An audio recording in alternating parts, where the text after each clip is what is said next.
So today's project is I picked up a set of used roof racks, and to keep proceeding with the back of the truck camper and install the heater and things like that, I need to do this first. So I I ended up buying the cap with load racks and taking them off and then getting rid of the cap.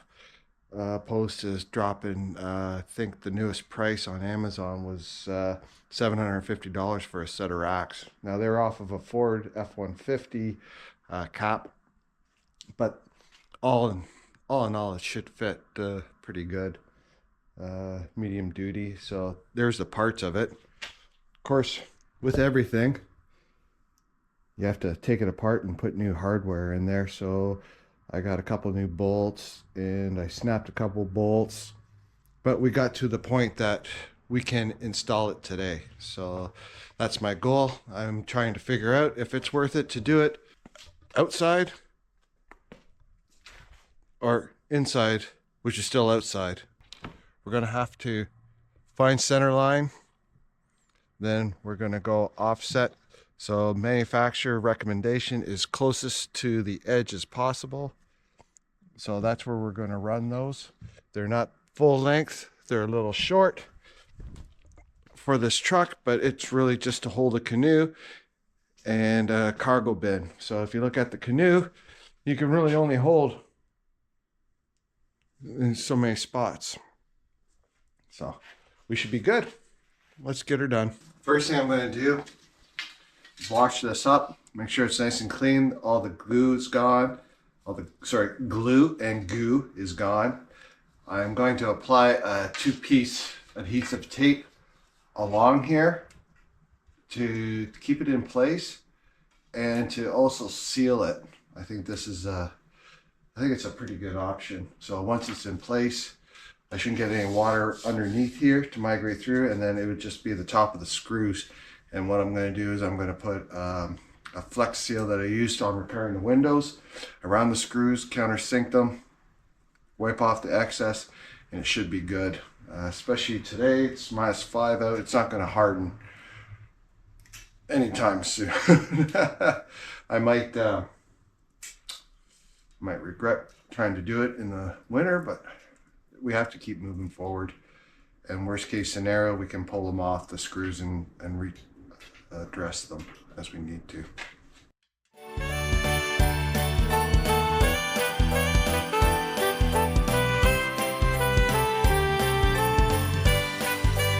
Home run! So right now, I marked out my centers. I put it online. I put down some masking tape, and now I'm going to drop this right on top. So having done that, now I got a clear spot where all my drill bits or drill holes are going to be. So I could mark it roughly where they're going to be. All the holes marked. Now I'm going to double that on the other side, or copy it on the other side. And we should be, the hard part should be done. Then it's only regret from here.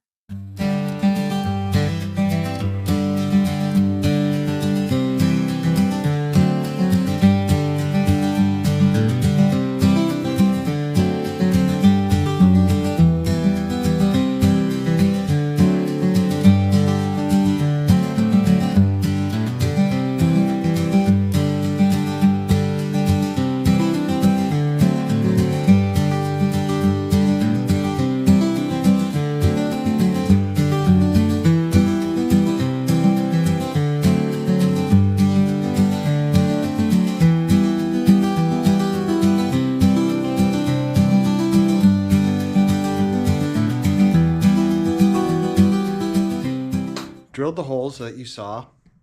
Then what I did was I applied a double adhesive, which is just really indoor-outdoor carpet tape. It's on both sides. It's flexible. It's good for low temps. I put 2 coats on there because there was still a gradual bend in the center for the old cap that I was using. So I did that, and then I drilled the holes through the tape. So now I can put the holes, because they were already lined up, now I can slide in and out. I'm just going to take some sealant and put it around each hole and then tighten this down, and then I should be good. It's coming along pretty good, I think.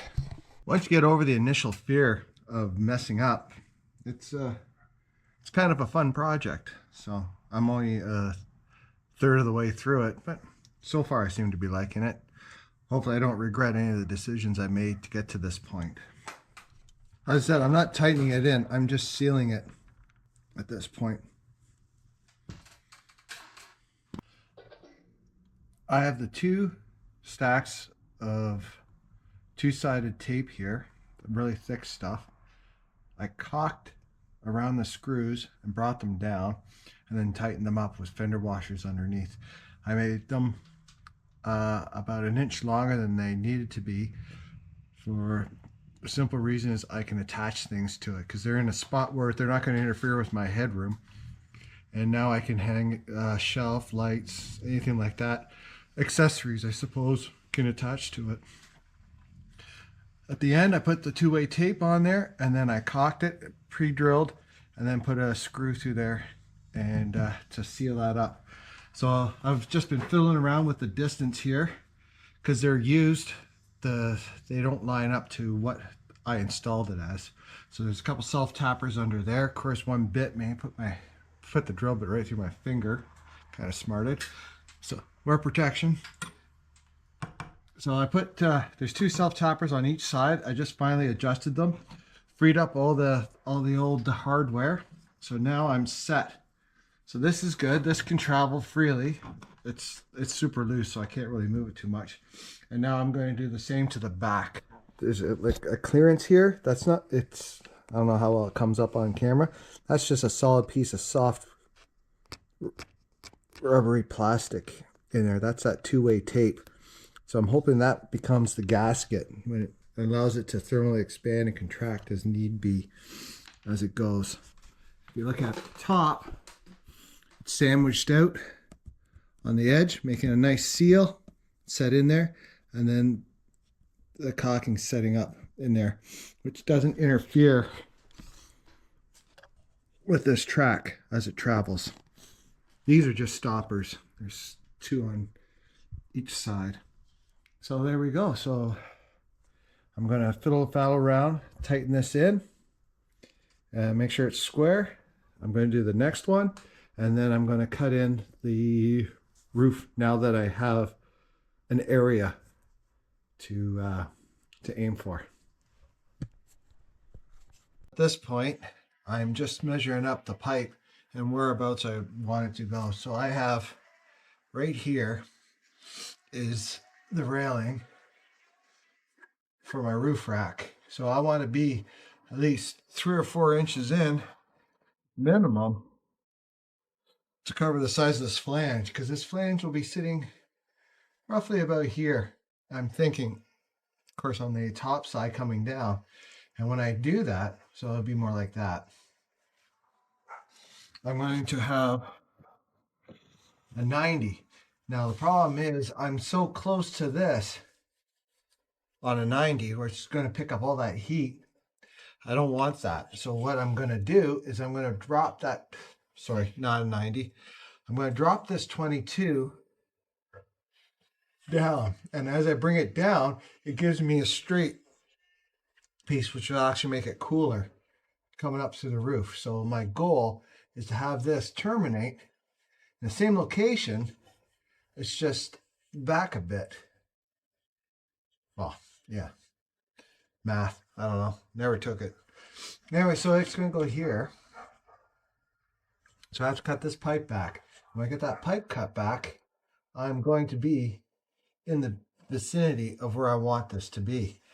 I also moved the firebox forward and centered it. So it's 3.5 inches on both sides with the heat shield. It works out really nicely. And then for the back here, I have a piece of rolled tin, 4-inch duct that's going to sit over there like a bulkhead, and that'll protect that. So all of this is going to be within a good distance. Now, this is more clearance here in the back of this truck than I have in my small Ironside tent, hot tent, and that's just nylon. So I'm feeling okay with this.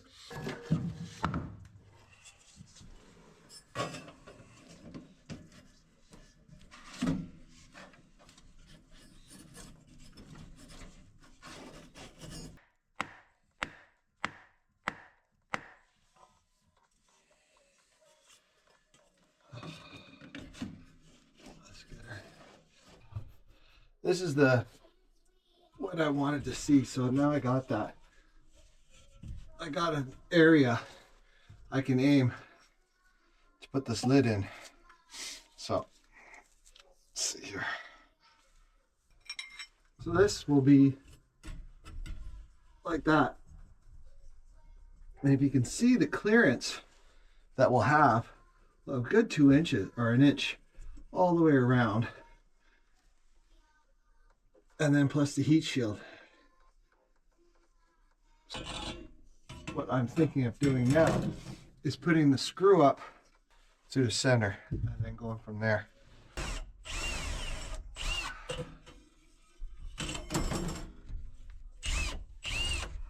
That is my chimney. Now I can cut that inside out by marking it first.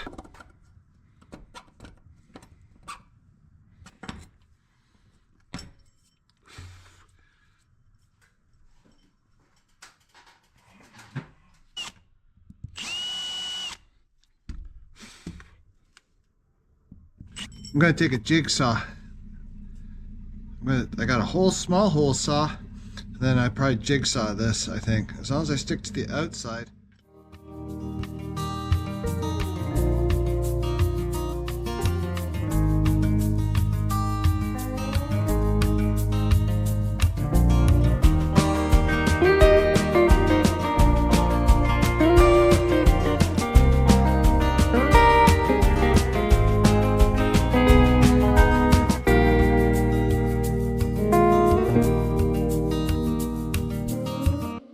It's only because the fiberglass has killed the blade, so I gotta switch the blade again, do it one more time, and then she'll fly through there. But there's a 3/4 inch piece of plywood up there to hold all the steel gun rack and the fishing rods and any accessories. So I'm kind of straddling between the two of them, so it's just taking a little bit to get through.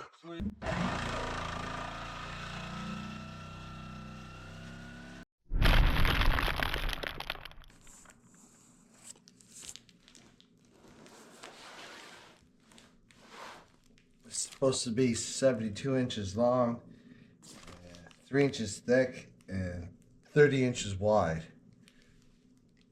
Let's just see what we got from Amazon today.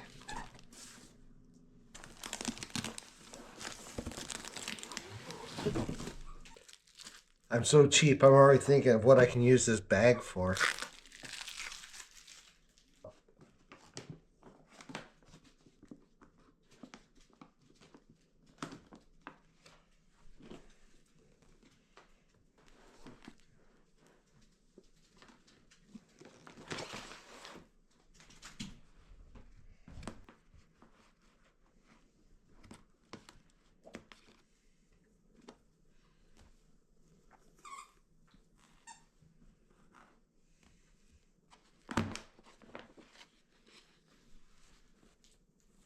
So that's it. 3-inch thick mat.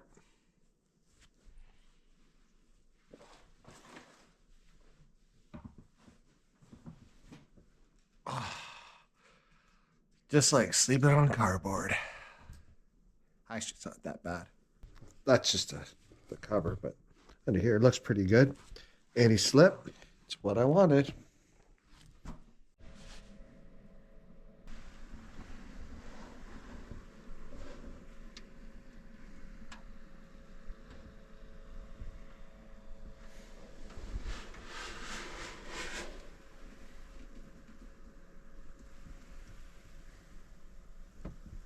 Hi everybody, this is me and my camper. So I think the build was a success. as far as I can tell. So what I did was I got off work about 4:30. I came home. I mounted the countertop. Well, I cut the countertop, put it on there, loaded everything up, some firewood, some stuff to eat, my stove to cook on, because the Palmolive stove that I have isn't really ideal for cooking on. So I brought my Tangia. I got my battery pack humming away in the corner there. I'm running my LED light there. I got my -40 sleeping bag. I have my dog Peaches. Say hi, Peaches. Hello, everybody. That was me. I installed my nets up in the ceiling here. I got my mat here. I got a pillow. Got some water off in the corner. I just ended up in a farmer's field, tucked into a woodlot on some road somewhere. I have no idea where I am. It took me about an hour to get here. I'm happy with that. We got like a foot of snow. I should have brought some snowshoes. The picture's not very good, but I think you get the gist of the experience. It's -10 outside. I am just wearing jeans and a sweater. I have no shoes on. I'm perfectly comfortable here. I have a little computer fan that I picked up on Amazon, running off my battery pack, just circulating the air. It's got to be 23, 24 degrees in here. Outside it's -10, and it's supposed to go down to, well, feel like -20, so about -16 tonight. And I have enough wood under my bed to last me through the night. I wish I wasn't so rushed to load everything up, because it would have been nice to put it all in its storage bins. But these things happen. I put the heat shield around the stove. I wrapped the chimney. And as you can see, beautiful little fire. It's not hot at all in any of this area. Like, it's... I can, like, look, like I can touch this. That strap's hot, but I can touch that. It's not hot at all. So I'm glad I bought that. But the strap, that's hot. Not enough to burn me. Enough to get my attention though. But nothing here is hot. I bought some reflectors. Like, I can put my hand in here. It's beautiful in here.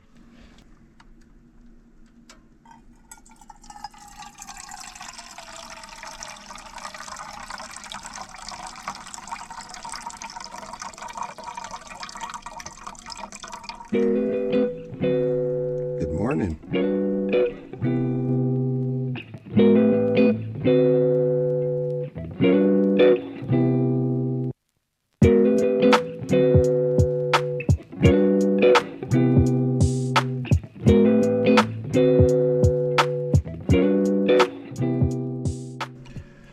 So I survived the night, so it got down to about I'm going to say about -13, -14, which was I was expecting.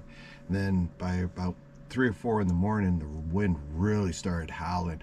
So I have something that rattles just a certain way when the wind blows from the southeast. It was coming in underneath the truck, and it would pop, pop, pop, pop, pop, pop, pop, and then it would go away. Just a certain strength at a certain direction. So that kept waking me up, but not. I knew what it was, so it wasn't like I was startled. It was just a noise that I wasn't expecting to hear. Peaches kind of woke up too. So once we established what the noise was, we were good. All in all, I think this was a great learning experience. How a truck camper, how the work I put into the truck camper in planning in my head really paid off. Everything seemed to work quite well together. I already had reconsidered a new sleeping bag. I have a -40 North Face sleeping bag. Fantastic hiking bag. Hiking. It's not meant for a camper where there's not perfect edges. So there's a lot of sharp things, a lot of things that could burn, things like that. So I went online last night after I ripped my bag. I found a Woods -40 sleeping bag, which is a canvas cover, which gives me a warm feeling inside. So if I was to touch the stove, it wouldn't go up like a Roman candle or rip easily. More durable, and I can leave it in here. The sleeping pad was a 3-inch thick sleeping pad. I think I picked it up for, I think it was $70 with the discount. No odor to it. Soft enough I could sleep on it very well. Good insulation value because there's no heat underneath it. It's just a box under there. I was thinking about lining it. I was thinking about putting a reflectant down, but there's no need. The side of the truck, I didn't insulate it except for my headboard, or what would be my headboard. I wrapped around one of those exercise interlock mats. I put 2 of those there just because I know there's an opening there. In previous videos I showed you in the corners where the breeze could come in, and if you have a breeze, cold's cold, but when you have a breeze, you're done for. So I didn't like that, so I put that in there, and it was perfect. It kind of muffled the sounds. It gave me a warm spot, and I didn't mind my legs or the rest of the sleeping bag having some cool spots. It was kind of nice to be able to move around. I stacked up the fire around 9:30. I choked it right down. I had the fan circulating, and I went to sleep, and it was probably 32 degrees in here. And by about 3 o'clock when I woke up, the only reason I did wake up, not because of the cold, was because of that noise. It was cold in here. Like, we had frost on the inside. It was probably, I'm going to say, -3, -4. It's -6 out right now, and I have the window open. Best seat in the house by far. Really enjoy it. Knowing now, I think that I would have made this spot adjustable so it could have dropped down so I could sit here easily and look out. This is the best seat in the house by far.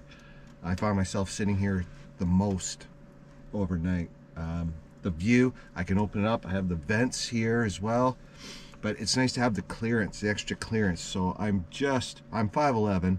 This is a standard box. I took out the armor, the gun rack that was here, and I took out the fishing rack to give me more headroom. But when I sit back, I have to sit back all the way, which isn't bad. It's just you don't always want to lie down in lying down position. I can do this, or if I really want the headroom, I can sit in between the bed and the shelving unit. But this is by far the best spot in the house, and I'd really like to utilize this in the future. I think I'm going to play around with it, but solid construction so far. Good choices.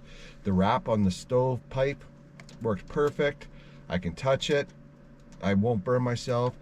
The insulation around the stove never got hotter than probably a warm summer day on black plastic. I wouldn't say it's hot, like I wouldn't say it's August 30-degree hot. It's more like a 26 summer day. I have my seal monitor in the corner. A good choice. These nettings worked out perfect. I have a step ladder outside to get in and out of. I found myself, I didn't go out very often, once or twice, and I think I have a plan for that. For the guys, I think you'll understand what I'm talking about. And yeah, I'm gonna strip down what I used last night and this morning to a bare minimum, and then I'm gonna go from there. I think that's, yeah, I'm good with this. And if you guys are gonna do this, I highly recommend it. I think it's an enjoyable experience. I hopped in the truck. I said I want to go where there's no lights. So the night sky was overcast and I could see the Tri-Cities. And I just aimed for the darkest spot, and I just kept driving until I was I have no idea where I am, and that's where I set up shop. I did respect the fields though. I stuck to the outside of the farmer's fields, so I'm not driving through crops. I also did not go on any property that was clearly marked no trespassing. If there's any signs or anything like that, I could have stayed on a dead end road. I just happened to come across this spot. I thought this was great. I haven't seen a car yet go by since 6:30 last night. So that tells you how secluded this farm field is. Show respect. Uh, no trace. I don't think anyone can get upset with you about being just off the road. Um, I ended up using a lot of LED red light just so I'm not shining out and broadcasting my position, and I could keep my night vision. I could see out all night through the windows. It was great.